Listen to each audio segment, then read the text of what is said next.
São inúmeros temas, né? Mas eu sugiro que a gente comece com o pai, porque é a história do Michael Jackson parecida, né? Só que sim, a história do pai das Williams, que tem um filme no cinema agora com Will Smith para isso, Richard, né? Nome, acho, do filme.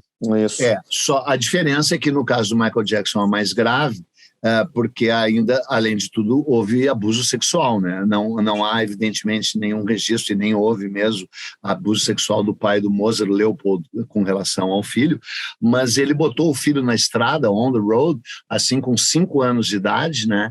Num ritmo alucinante. Era o ritmo agora... Estou fazendo piada de Bob Dylan, mas ritmo Bob Dylan de turnê, né? Era uma turnê aqui, a outra na cidade seguinte, a outra na cidade seguinte, e o Mozart tinha uma saúde frágil, e ele teve várias doenças, febre tifoide, febre reumática, tudo entre os 5 e os 10 anos de idade. E o pai dizia, não, vamos lá, está marcada a apresentação, não tem conversa. E isso fragilizou muito ele, né? Mas a outra coisa que teve o grande impacto é que depois que ele fez 12 anos de idade, ele deixou de ser uma atração prodigiosa no sentido de uma criança e se tornou mais um músico no lugar onde mais nasceram músicos clássicos de todos os tempos, que é Viena, Salzburg, Áustria e aquela parte da Alemanha. E aí ele se ressentiu muito disso, porque a gente acha que ele foi considerado gênio a vida inteira, mas ele foi considerado gênio mesmo até os 12, 13 anos de idade. Depois ele era considerado só brilhante. A questão é que havia uns 500 brilhantes, entendeu? Era Garrincha, Pelé, Tostão, Rivelino, Gerson, Clodoaldo, entendeu? Tinha gente demais, as pessoas não perceberam que ele era o Pelé turbinado, acharam que ele era o Rivelino, entendeu? E Rivelino era muito pouco para ele. E aí, tem muito tema para falar, e aí estou dando spoiler, mas daí é o seguinte, ele é o típico artista que os horrores das finanças, ele odiava dinheiro, ele tinha uma relação muito ruim com dinheiro, ele não sabia lidar com dinheiro, e aí depois que ele se livra do pai, e ele era debochado com seus patrões, né? Dependia de um patronato, ele desprezava os caras, porque imagina a superioridade deles, os caras só tinham dinheiro e ele tinha tudo aquilo.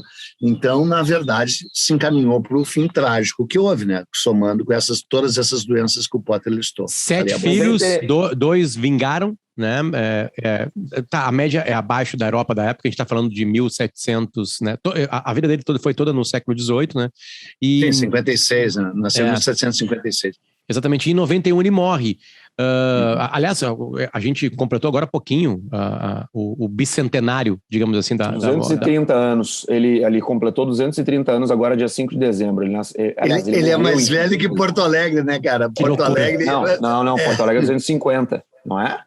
Não, Porto Alegre é 1772, eu acho, né? Que chama, sei lá. Não, perdão, eu estou falando da data de morte dele. Ele morreu há 230 ele nasceu em 50, ele nasceu antes de Porto Alegre ter sido fundado. Porto Alegre existiu ainda com Mozart no mundo. Isso é importante para aquela época, para aquela galera lá. Por isso que Porto Alegre é alegre, né? Mas o Mozart, ele foi contemporâneo de vários caras legais, né? O Goethe escreveu pro Mozart, né? Claro.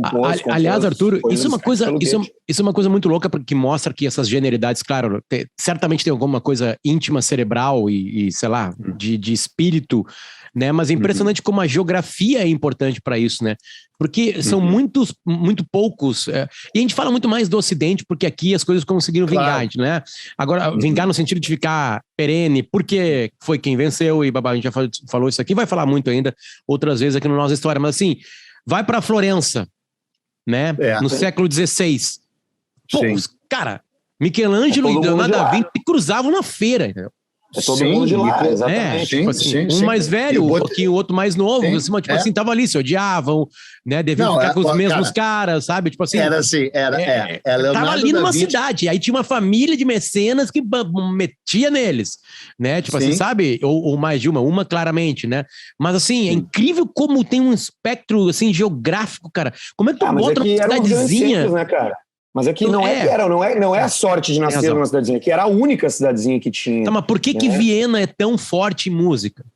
O que aconteceu? Foram professores? Mas Viena, nessa época, apesar de ser forte em música, ela não era autoral, essa música. O centro da música, os libretos mais famosos eram italianos e alemães. Eles reproduziam muita ópera alemã, inclusive. Não, digo nascimento. Como é que pode uma geografia botar no mundo um monte de gênio? Ou reunir eles, né? Viena, quando o Mozart nasceu, Viena não era o centro da música ainda. Viena era uma vila, era um lugar que até nem era tão legal, tal qual Salzburg. Essas cidades, elas foram ganhando a simpatia de artistas ao longo desse século XVIII aí. Sim, com o mecenato. Tanto que existia um sentimento anti-germânico gigantesco naquela região ali, por causa de vários fatores. Mas o Mozart, ele apresentava óperas alemãs e foi criticado por reis, por imperadores, justamente por conta disso. E Salzburg, Viena, onde ele veio a morrer e fixar a residência ao final da sua vida, porque o resto do tempo ele morou em um monte de lugar, né? Ele vivia em Paris, ele vivia... Não, vou botar... A Europa inteira, Praga, viveu em Praga. E mesmo assim, tudo. Viena e a Áustria era um lugar tão... Apesar da gente enxergar hoje como esse celeiro da música clássica, era um dos piores lugares para ser artista, porque o cara, ele não... Aliás, isso é muito interessante. Os músicos de ópera, os compositores daquela época, eles não ganhavam grana. Eles ganhavam grana pela primeira apresentação. O cara fazia a premiere da sua ópera, ganhava uns pila. E depois o teatro comprava o libreto, comprava a composição e, era do teatro. O cara se fudia. O único lugar na Europa, o único lugar no mundo que pagava artista nessa época era Paris.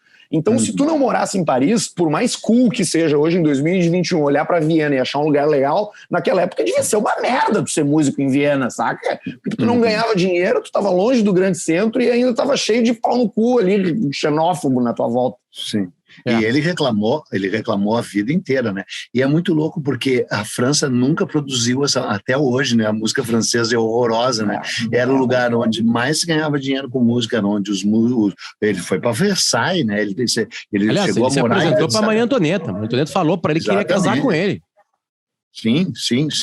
E era onde pagava mais, só que não produziu, né? Não produziu, ganhar o grande músico. O melhor jogador da história da França, ele é argelino? Então a França é isso aí. Mas, Peninha, o Belmarchais é francês, né? O compositor das Bodas de Fígaro, do Barbeiro de Sevilha, mas talvez, não sei se tem outros caras assim. Mas caiu para a Série B já, né? Que nem certos times que eu conheço.